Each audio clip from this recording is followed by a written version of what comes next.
Good evening, I'm Anderson Cooper, New York. Welcome to 360. We'll cover all the latest stories from around the globe. But first, let's go to today's special guest anchor from CNN's World Headquarters in Atlanta for check of what's making headlines at this hour.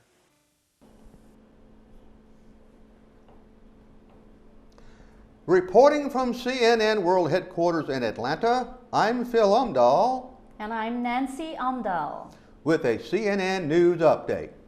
In science news, last year's Aurora Borealis, the Northern Lights show, wasn't bad, but the greatest natural light display in a decade is coming this December. Solar activity will hit the peak of an 11-year cycle at the end of the year. And the more intense the solar flares, the more magnificent the aurora display. The vast majority of auroras occur in a band known as the auroral zone. This band can expand when solar activity is high. The best chance to see the northern lights will be somewhere between 66 to 69 degrees north, a sliver of the world that includes northern Alaska and Canada, and bits of Greenland, northern Scandinavia, and northern Russia. Before venturing into any of these freezing wilderness, it's worth checking out the KP index, a measure of electromagnetic activity in the atmosphere. A reading of 2 or higher is considered good for northern lights spotting. You can also head south for the auroral australis or southern lights. In entertainment news, in 1996, John Reed Adams received a phone call that changed his life. His oldest brother wanted him to record the movie that was airing on TV one Tuesday night. As the 8th grader surfed the internet, he continued to get distracted by the movie unfolding on TV. He saw a British police box from the 1950s, actually a disguised spaceship known as TARDIS, on the screen. Soon Adams was hooked on Doctor Who. 17 years later, he has become a writer and actor with 2 Doctor Who fan films on his resume. Ever since the BBC first aired this little science fiction series for families on November 23, 1963, it's gained a fan base often called Whovians that has grown by leaps and bounds in recent years, especially in the US. The show is celebrating its 50th anniversary, a rare feat for anything on TV, and has shaped the lives of generations of fans. It holds the Guinness Book World Record for longest running science fiction television program. In space news, look to the heavens along the East Coast on Tuesday night, and you might be able to see the Air Force blast 29 satellites into orbit at once. The satellites, the most ever launched at one time, will be aboard a single Minotaur rocket scheduled to lift off from NASA's Wallops Flight Facility in Virginia.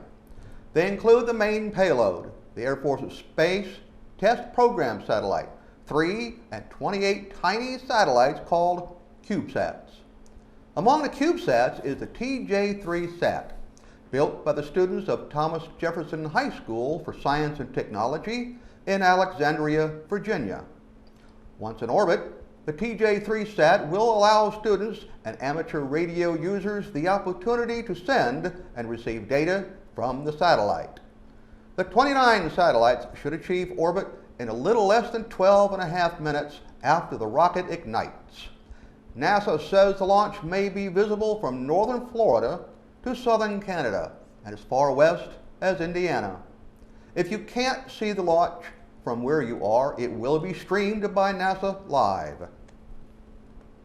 And finally, in travel news, the top ski destinations know that pleasing the downhill crowd is only part of the snow-filled picture. After all, in the United States, winter at ski resorts is a $6 billion a year industry, according to the National Ski Areas Association.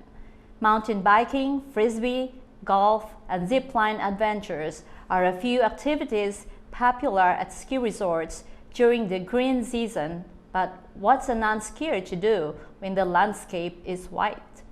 Snow biking and Telluride mountain bikers flock to Telluride, Colorado from spring to fall, but there is no reason to stop riding when the snow falls.